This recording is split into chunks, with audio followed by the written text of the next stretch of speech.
இந்த வருஷம் முடிஞ்சு புது வருஷம் தொடங்க போகுது. நான் கோவிலுக்கு போய் வருஷம் வருஷம் சுவாமி கிட்ட கேட்கறது இது மட்டும்தான்.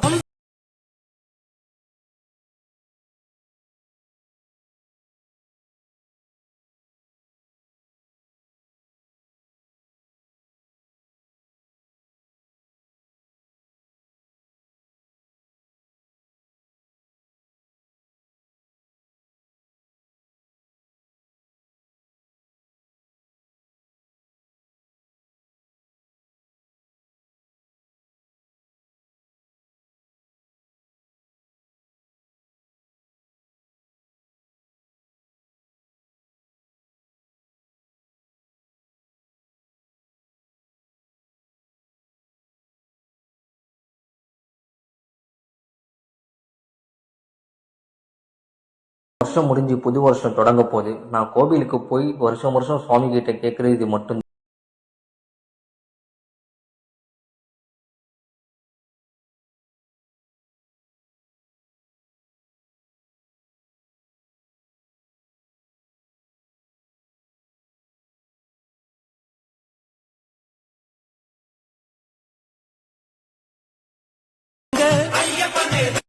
இந்த வருஷம் முடிஞ்சு புது வருஷம் தொடங்க போகுது. நான் கோவிலுக்கு போய் வருஷம் வருஷம் சுவாமி கிட்ட கேட்கறது இது மட்டும்தான்.